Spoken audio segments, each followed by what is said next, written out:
Hi hello welcome to Jyothi live channel. Friends బాగున్నారా?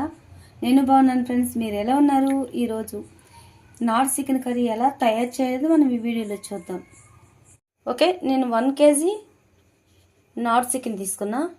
ఇది చక్కగా 2-3 సార్లు క్లీన్ చేశాను. ఇప్పుడు లాస్ట్ టైము కొంచెం సాల్ట్ వేసి క్లీన్ చేసుకున్నాం. మనం ఎందుకంటే సాల్ట్ వేసి క్లీన్ చేసుకుంటే మనకు నీసు వాసన అనేది రాదు. ఓకే, నేను స్టవ్ ఆన్ చేసుకునేసి బాణలు పెట్టేసి ఇందులో ఆయిల్ రెండు గరిటెలు ఆయిల్ వేసుకున్న. దీంతో ఎక్కువ ఆయిల్ కూడా వేసుకుంటే బాగోదు. చెక్క, లవంగాలు, యాలక్కాయలు.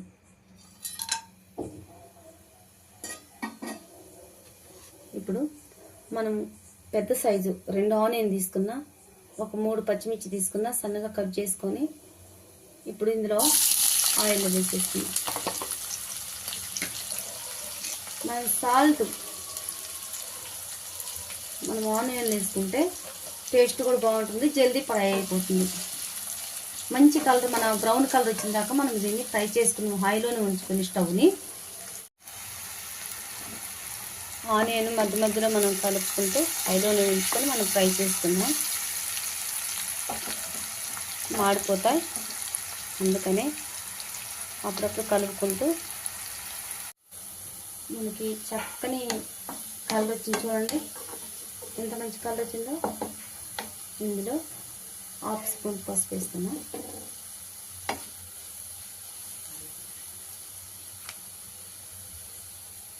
ఇంకా క్లీన్ చేసుకుని ఒక చికెన్ని ఇందులో వేసేస్తున్నాం.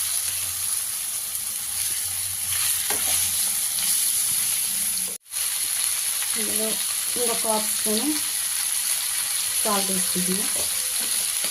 ఇది ఇలా కలిపేసుకొని చక్కగా మనము హైలోనే ఒక 2-3 నిమిషాలు మధ్యలో కలుపుకుంటూ ఇలా మూత పెట్టేసుకున్నాం. 3 నిమిషాలకు ఒకసారి మూత తీసుకుంటూ కలుపుకోవాలి.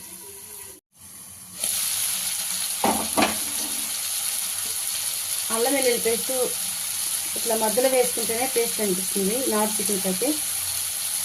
మామూలు చికెన్కి నేను ఫస్ట్లోనే వేసుకుంటా, కానీ ఇది నాట్ చికెన్ కాబట్టి ఇలా మధ్యలో వేసుకొని కలుపుకునేసి ఇందులో ఇప్పుడు మనం ఒక టమాటాలు, ఒక మీడియం సైజ్ టమాటా 2 తీసుకున్నాం. ఎక్కువ తీసుకున్నా కూడా టమాటా మనకి తీగ అనిపిస్తుంది కర్రీ. ఇలా మూత పెట్టేసుకున్నాము.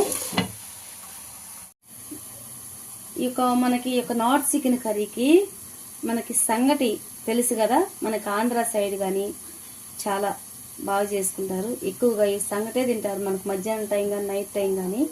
ఇప్పుడు ఇదే సంగటి నేను చేయబోతున్నా. రైస్ నేను ఆల్రెడీ నానబెట్టుకున్నాను. ఈ గ్లాస్ నిండా తీసుకొని రైసు చక్కగా 2-4 సార్లు చక్కగా క్లీన్ చేసేసుకున్నాను అనమాట రైస్ని. ఇప్పుడు తెల్లగా ఉంది రైసు. ఇట్లా కడుక్కొని ఒక అరగంట నానబెట్టుకున్నాం. మనకి నానబెట్టుకున్నట్లయితే రైసు మనకి మెత్తగా చాలా సాఫ్ట్గా సంగటి అవుతుంది. జల్దీ కూడా మనకి ఒక రైస్ కూడా ఉడికిపోతుంది. ఈ సంగటికి ఈ యొక్క చికెన్ కర్రీకి కాంబినేషన్ చాలా బాగుంటుంది ఫ్రెండ్స్. మీరు కూడా ట్రై చేయండి. ఒకటి మనకి ఫిష్ కర్రీ కానీ, నాన్ వెజ్ కానీ, వెజ్ కానీ ఏదైనా బాగుంటుంది. ఇంకా షుగర్ ఉన్న వాళ్ళకి కానీ ఈ యొక్క సంగటి తిన్నా కూడా చాలా మంచిది, రైస్ తినకుండా. ఓకే, ఇప్పుడు నేను ఈ యొక్క వాటర్ మాత్రము ఒక గ్లాస్ నిండా రైస్ తీసుకున్నాను కాబట్టి 1 లీటర్ వాటర్ వేసాను. ఇంకా మనకు తక్కువ అయితే కొంచెం వాటర్ యాడ్ చేసుకోవచ్చు. ఓకే, నేను స్టవ్ మీద పెట్టేసుకుంటున్నా. స్టవ్ ఆన్ చేసుకునేసి హైలోనే పెట్టుకుని మూత పెట్టేసుకుందాం. ఇప్పుడు మూత తీసుకుందాం. నేను సంగటి ఒక పక్కన స్టవ్ మీద పెట్టేశాను.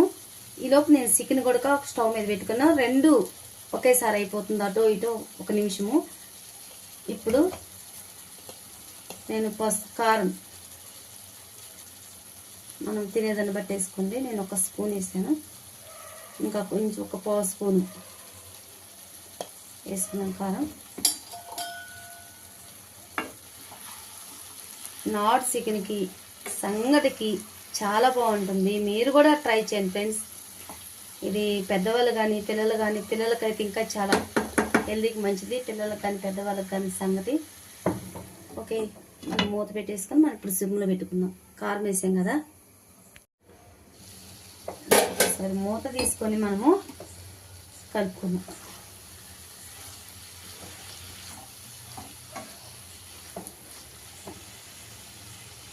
ఇప్పుడు ఈ యొక్క గ్లాస్ నిండా వాటర్ తీసుకున్నా. నాటుకోడి కదా, ఉడకాలి. పీసు ఉడకాలంటే మనం ఇందులో వాటర్ పోసుకోవాలి. హైలోనే ఉంచేసుకోవాలి. ఇప్పుడు మళ్ళీ మనం మూత పెట్టేసుకుందాం.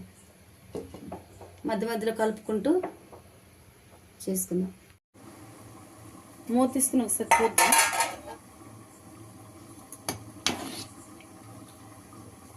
మనకు అన్నం అయితే రెడీ అయిపోయింది, మెత్తగా అయిపోయింది. ఇప్పుడు ఈ కప్పు నిండా రాగి పిండి పోసుకున్నాం. మనకి రైస్ తక్కువ తీసుకున్నా, రాగి పిండి ఎక్కువ తీసుకున్నాను అన్నమాట. ఇప్పుడు దీన్ని ఇలా మూత పెట్టేసుకున్నాం. మనం ఇలా మూత పెట్టేసుకొనేసి ఒక 10 నిమిషాలు సిమ్ చేసుకుందాం. ఇది లోపల చక్కగా రాగి పిండి కూడా మనకు కుక్ అయిపోతుంది అన్నమాట. నేను స్టవ్ ఆన్ చేసుకొని బాణలో పెట్టుకొని 2 స్పూన్లు ధనియాలు, ఒక 4 పీసులు సన్నగా తరుక్కున్న కొబ్బరి, ఒక 4 లవంగాలు, చిన్న చెక్క, ఒక యాలుక్కాయ, వీటిని ఫ్రై చేసుకున్నాం. లైట్గా ఫ్రై చేసుకొని మనకు రోలు ఉండి రోట్లో దంచుకుంటే ఇంకా చాలా బాగుంటుంది. రోలు లేకపోతే మిక్సీలైనా పట్టుకుందాం. మనకి రెడీ అయిపోయింది కర్రీ. ఒకసారి మూత తీసి చూద్దాం. ఒక పీస్ చూసి అయింది అవ్వలేదు. మనకి చూడండి చక్కగా ఉడికిపోయింది. ఇందులో మనం తయారు చేసుకున్న యొక్క మసాలాలు వేసుకొని కలుపుకొని మనం ఒక 3 నిమిషాలు సిమ్ చేసుకుందాము. ఒక 3 నిమిషాలు అయింది మనం మసాలా వేసిన తర్వాత. ఇప్పుడు ఇంకా లాస్ట్ కొత్తిమీర చల్లుకునేసి బంద్ చేసుకుందాం. ఓకే, ఇప్పుడు మూత తీసి చూద్దాం. చక్కగా పిండితో కూడా అన్నంతో కూడా కుక్ అయిపోయింది. దీన్ని స్టవ్ బంద్ చేసుకునేసి మనం ముద్దకి ఒక కర్ర తీసుకుని ఇలా కలిపేసుకుందాం. మనం దీన్ని ఇలా కలిపేసుకుందాం పప్పు గుత్తితోటి. ఓకే ఫ్రెండ్స్, మనకి రాగి సంగటి నాటుకోడి పులుసు రెడీ అయిపోయింది. చాలా చాలా బాగా వచ్చింది. సంగటి అయితే చాలా సాఫ్ట్గా వచ్చింది. కర్రీ కూడా చాలా బాగా వచ్చింది.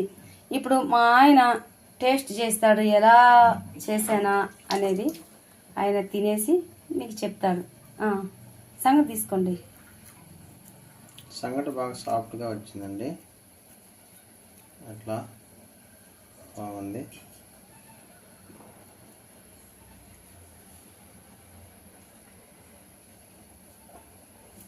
చాలా బాగుందండి. బాగుందంట. మీరు ఇలాగనే చేసుకొని తినండి. లైక్ చేయండి, షేర్ చేయండి, సబ్స్క్రైబ్ చేసుకోండి. Bye friends.